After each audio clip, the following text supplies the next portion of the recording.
Hi, this is Tim of the 1916 Company. Welcome and thanks for logging on. If you love this watch, email me. My email is still tmosso@thewatchbox.com. It is still in the description below.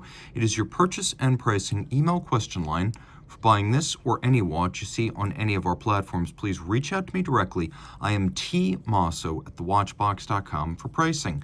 Back in 2001, Roger Dubuis inaugurated a new manufacturer. Going from its 90s phase, when it modified and beautifully finished customer calibers, Roger Dubuis became a full-fledged watchmaking manufacturer. Not just the easy parts like bridges and plates, also the tough ones like balances and hairsprings. And a new manufacturer deserves a new model line. So this, the Golden Square series, was launched. Today we discuss the Roger Dubuis Golden Square Flying Tourbillon in white gold. The watch is easy to wear despite being rather large. It's cool to be square at 40.4 millimeters across the case, not inclusive of the crown, 13.3 millimeters thick, and from lug tip to lug tip across, 52.7 millimeters with a 30 millimeter spacing between the lugs. Now throwing the watch on my wrist, which is 16 centimeters in circumference. Most form watches, that is, watches that have a shape other than round, tend to wear huge. This one wears, I'm going to say, true to size. If you think of it as almost 53 millimeters across the wrist, that is rather Panerai Luminor-like, it wears like that. From over the top, you can see that the case itself is relatively short across the wrist. The lugs are out to the edge, but the lugs are so spare, I'm going mostly by the dimensions of the case here. And you can see that down the barrel, the ends of the case are not over the edge of my wrist, so I believe you could wear this watch on a wrist of my size, 16 centimeters circumference or larger. There's a little bit of a rolled profile to the bezel, and it's not super thick, so under most sleeves this watch will wear just fine. And all in white gold and quite sizable, it has an impressive weight to it. Taking a quick look at the strap, you can see that the strap is held onto the case using screws and bars, which is a little bit of an old-fashioned way of doing things, but also more secure and confidence-inspiring than spring bars. It's what you want to see on a large, heavy, and expensive watch like this. You can also see that these lugs appear to have been welded onto the case, fabricated as separate components, and then welded into place, a slow-going, old-school way of making a case with vertical satination, that is top to bottom, and polished lips on the case back, as well as the flange of the bezel to add a little bit of contrast. And then we have a coaxial pusher within the crown with a little Roger Dubuis logo, and that allows you to quick set the date, which is a double disc with flush-fitting double disc architecture. The double disc or grand dot watches that have flush discs are the most sought after, as they are the most sophisticated. You can see those are fully flush. We also have a power reserve indicator on the dial from down to up with a rose gold bezel framing it, a beautiful piece with a white gold leaf hand. The power reserve manual wind here is 60 hours.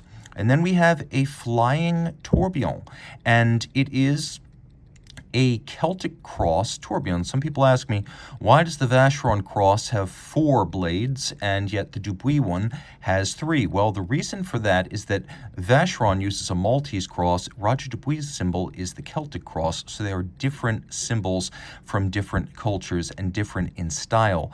Now, it is a 1-minute tourbillon, which means it doubles as the seconds hand of the watch.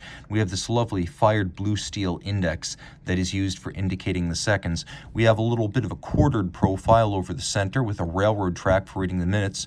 The hands, handsome, with a sort of pear-shaped hour hand and a broadsword tapered minute hand. They are white golds. They will never tarnish, oxidize, or discolor.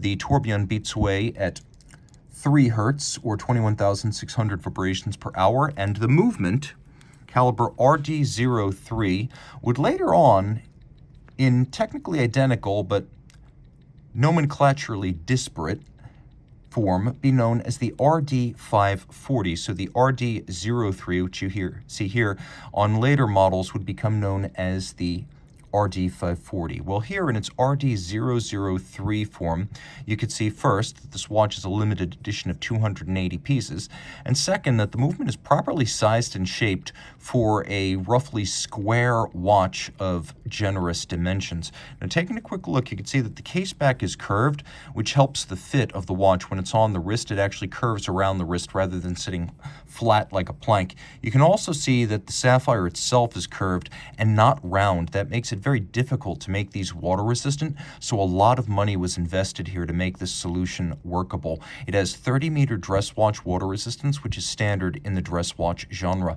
Now you can see we have one large barrel, 60 hours of manual wind power reserve, a very traditional pocket watch-like center wheel architecture, all of this pivoting on 30 joules with the Poinçon de Genève, so the finish is excellent. We may as well work from the top down. As you can see, we have perfectly aligned stripes across these bridges. They are laid down by abrasive wheel, and you can see they have a shading gradient from one side to the other. That's always the difference between abrasive wheel stripes and the stamped kind. You can also see that all of the screw heads are black polished with chamfered slots in circumference, that there is a beautiful and broad mirrored anglage at the edge of every bridge, as well as the interior hollows of the plate underpinning the tourbillon. As you can see, it is brightly mirrored and quite attractive. Maybe not the most rounded anglage I've ever encountered. It's definitely started by mechanical means, but undoubtedly also finished by a final step to remove the milling marks, and that really shows to good effect. We have wheels that actually feature pronounced internal beveling. You can just begin to see those spokes starting to glow.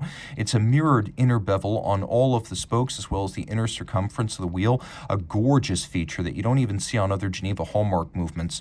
We also have two different sizes of engine turning, adjacent to the click and the click spring, which prevents the barrel from running backwards. And then again, in larger form, you can see it peeking through from the base plate. Now, the ratchet wheel and the barrel both feature a radial satin or solarization. You can see that held down by the click spring and the click. The click is satinated across its top, and then you can see the locating pegs that hold it in place have been polished on their tops. A very, very impressive watch in every regard, and a true manufacturer movement with flying tourbillon from Roger Dubuis. This circa 2000s era Roger Dubuis Golden Square flying tourbillon can be seen on our website. Reach out to me. I am Team Mosso at thewatchbox.com for purchase and pricing details. Hang on there, we're not quite done yet. I just want to give you a good look at the strap. Of course, it is a proprietary piece, being 30 millimeters wide, brown calfskin on the bottom, large rectangular scale alligator leather on the top with a broad folded edge, some bolstering or stuffing to give it volume, and then a Roger Dubuis Easy Diver clasp. So this one comes with the Easy Diver clasp. You can see there are three different pairs of divots in here that allow you to move the spring bar and adjust the sizing. And then we have a folding clasp with twin trigger release, and you can see the repeating Roger Dubuis motif internally with a combination of media blast and polish on other parts of the swing arm, just for the sake of being complete. And you can see that the opposite end of the clasp is held onto the strap using screws and bars. Now you have a complete picture of the Roger Dubuis Golden Square flying tourbillon.